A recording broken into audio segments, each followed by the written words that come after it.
So on my phone, I have an app that calculates compound interest. So most of you know what compound interest is, right? It's simply the interest on the initial principal plus the accumulated interest from previous periods, right? So it's interest on interest, and it allows your fund to grow a lot faster. It accelerates it, right, than it might otherwise. Yeah, I'm getting the thumbs up from our mathematicians here in the congregation, of which there are more than one. And so it's good for our investments to have compounding interest, right?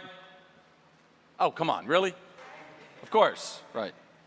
But it occurred to me the other day that I probably could use a compounding calculator that assessed the accrued impact of my hasty decisions. They can have a compounding effect, like interest upon interest.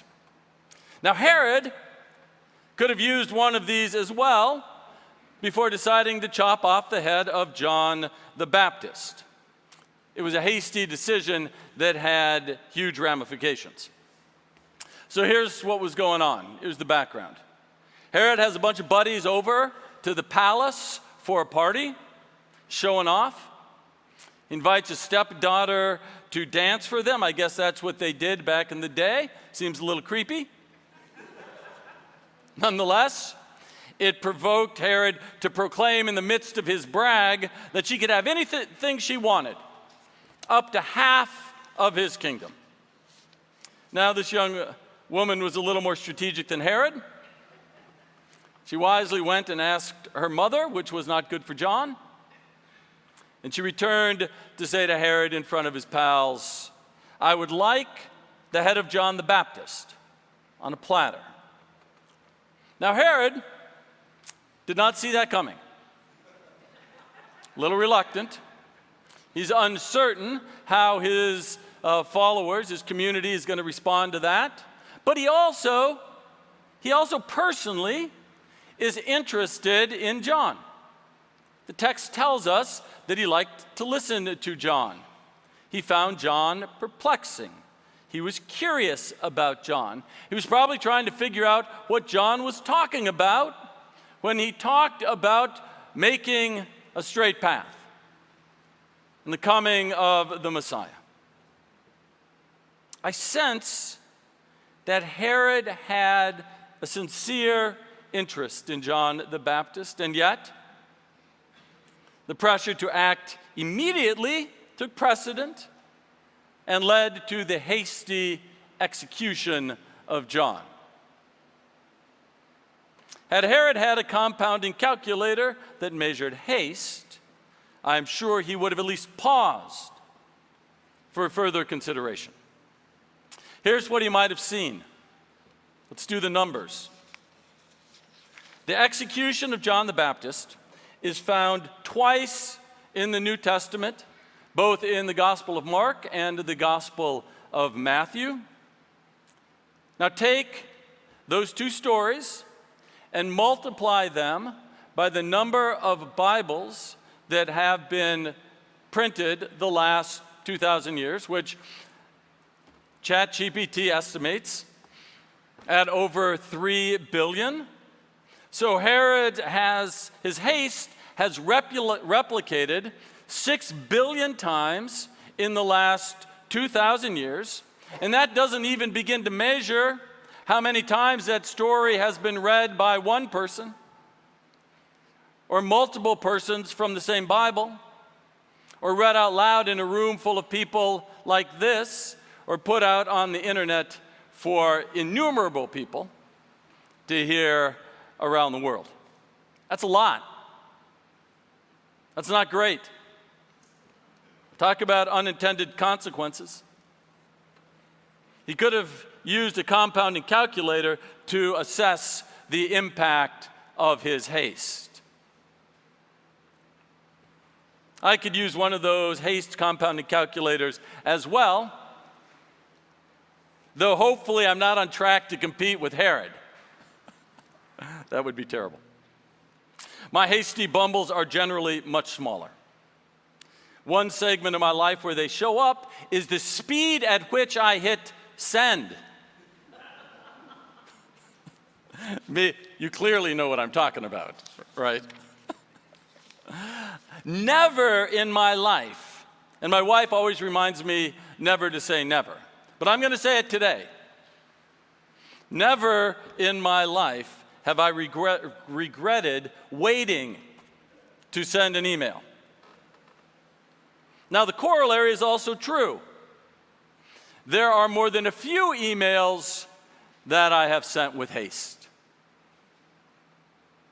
Now, here's an interesting thing about those hasty emails. I always felt right in the moment. I always felt justified in that email. I always felt 100% certain of the position I was articulating so clearly in my text.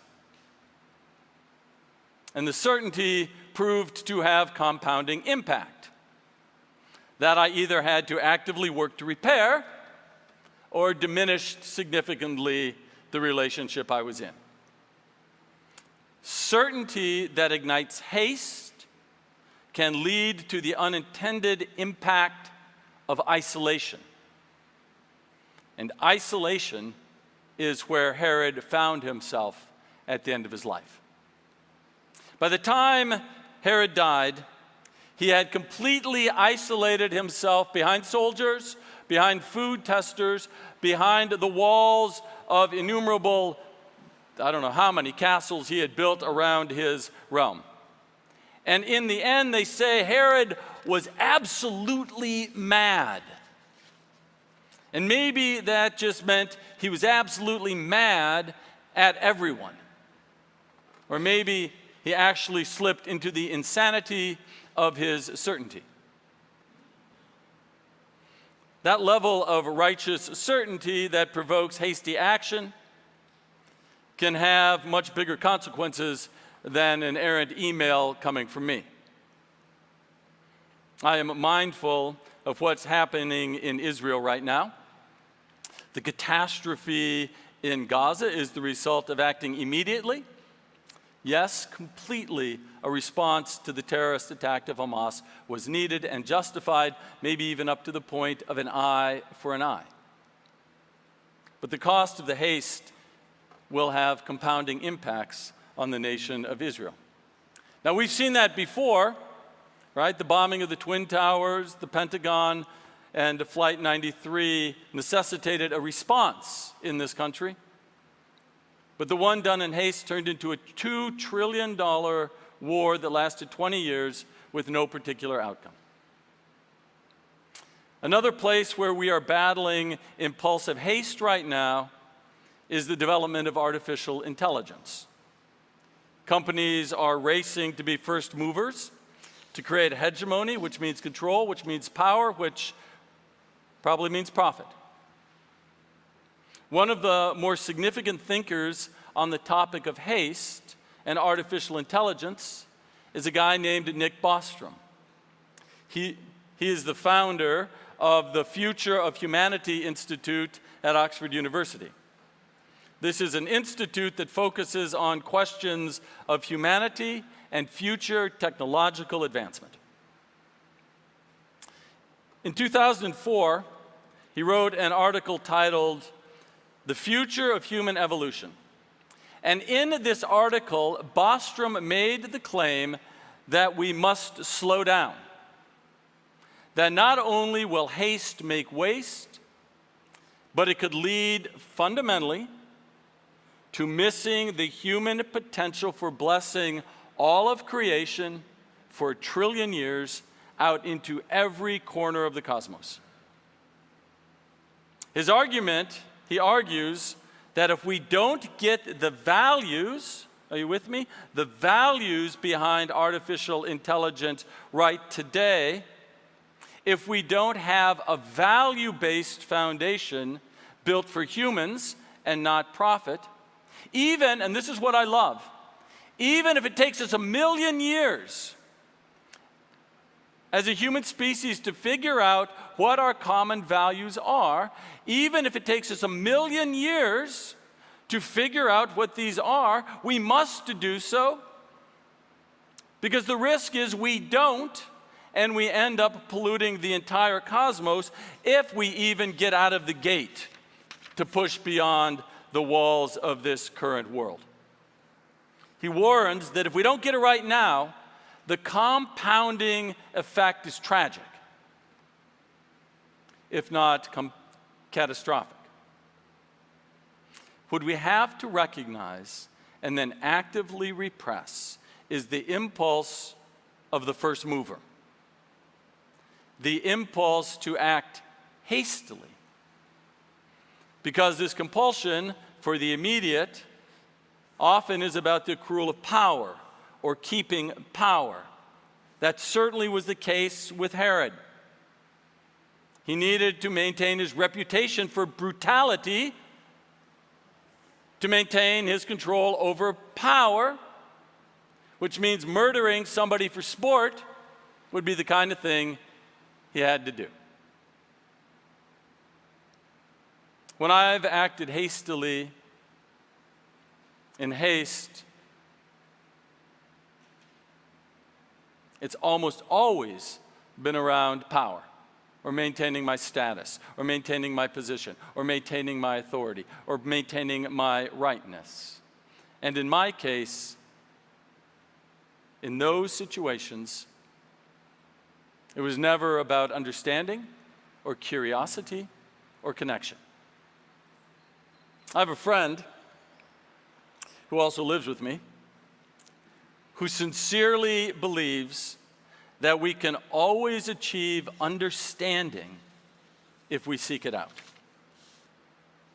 Now, this doesn't mean agreement, but it does mean getting to a place where we can actually understand. Think about that, where we can actually understand another's point of view. And that requires sincere curiosity. Herod was sincerely curious about John the Baptist. Could have stopped there. But he felt the immediacy of needing to maintain his power. And this haste galvanized his place in history over 1 billion times as a really bad guy. The moral to the story: take your time. Pause. Repress haste. We need to take our time to get things right.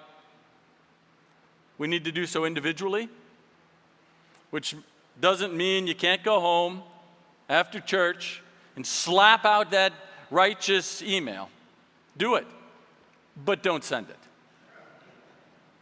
Wait. Take your time. Talk to somebody. Show it to somebody. Read it again tomorrow. I promise you will never regret waiting to send that email, particularly if you feel certain that you are right. But we also need to do this as a species, as a human family. We need to wait. We need to seek understanding. When we don't do that, we end up in situations that we don't want to be in. So download your compound calculator for haste. And pull it out when you feel certain.